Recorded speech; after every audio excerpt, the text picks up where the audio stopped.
ગામમાં gas pipeline વિવાદ, ખેડૂતોનો સ્પષ્ટ સંદેશ, ખેતરમાં નહીં રોડની બાજુથી લાઈન નાખો.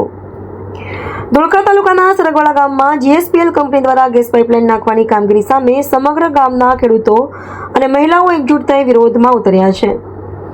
ખેડૂતોનો આક્ષેપ છે કે કંપની દ્વારા પૂરતા વળતર અને યોગ્ય સંમતિ વિના તેમના ખેતીના ખેતરોમાંથી ગેસ લાઇન પસાર કરવાની કામગીરી કરવામાં આવી રહી છે. વિરોધ દરમિયાન ગામની મહિલાઓએ પણ મોટી સંખ્યામાં જોડાઈ ભજન અને કીર્તન ગાઈ અનોખી રીતે વિરોધ નોંધાવ્યો હતો.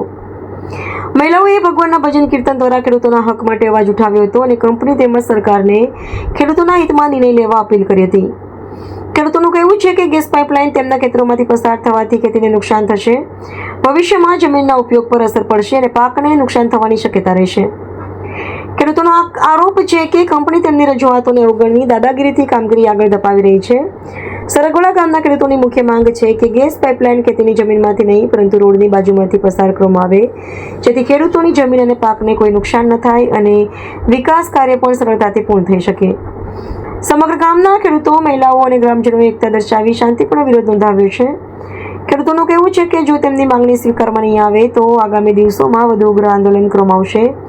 હાલ સમગ્ર વિસ્તારમાં મુદ્દે ભારે ચર્ચા ચાલી રહી છે અને ખેડૂતો સરકાર તેમજ જીએસપીએલ કંપની પાસેથી ન્યાયની અપેક્ષા રાખી રહ્યા છે. Reporter Ramesh Solanki, Gujarat secure news, Dholka. મારે 2-3 એકર જમીન હોય એમાં તમે ખેડૂતોને આવી હેરાન કરો છો. અમારે ખાવું શું? અમારો રોજી રોટો તમારે ઝીલી લેવો છે. ભોળી ભાળી પબ્લિક ને તમે છેતરવા ફરો છો.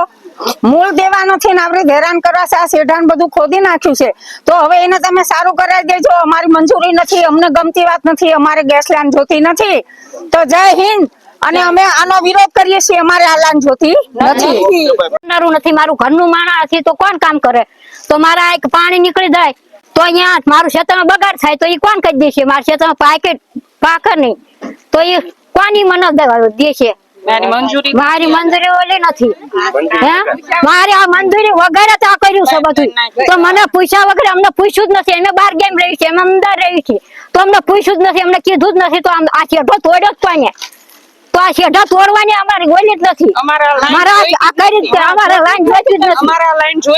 લાઈન જોઈતી જ નથી તો લઈ જાય આમ રોડે લઈ જાય બીજા કાઢો.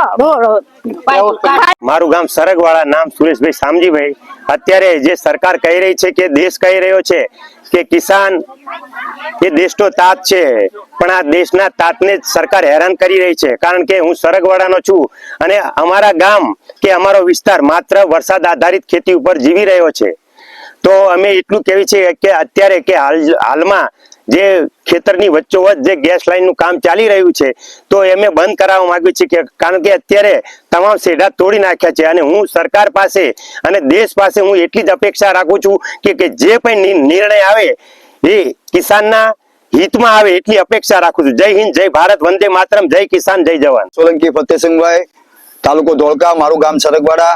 અને સરગવાડા ગામની સીમની અંદર જીએસપીએલ વાળાએ પોતાની લાઈન અહીંથી ભાયલા સુધી લઈ જવા માટે ખેડૂતની મંજૂરી વગર શેઢા તોડી નાખ્યા છે. અને વરસાદની સિઝન ચાલુ થવાની તૈયારીમાં છે અને ખેડૂતોને પૂછ્યું નથી. એટલે અમારો સખત ખેડૂતોનો વિરોધ છે આમાં કે આ લાઈન અમને મંજૂર નથી. કોઈ પણ કાળે રોડેથી લઈ જાય, જ્યાંથી લઈ જાય લઈ જાય કે બંધ રાખે.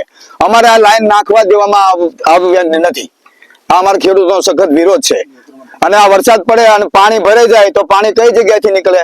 ખેડૂતોને અમારી વરસાદ આધારિત ખેતી છે, આ ભાલ પ્રદેશ છે અને અમારી વરસાદ આધારિત ખેતી છે. તો એ લોકોએ મંજૂરી લીધા વગર આ કર્યું છે એટલે અમારો સખત વિરોધ છે. અને આ લાઈન અમારે જોતવી જ નથી એવું હું કહું છું બધા સરગવાડા ગામ વતી. જય જવાન, જય કિસાન.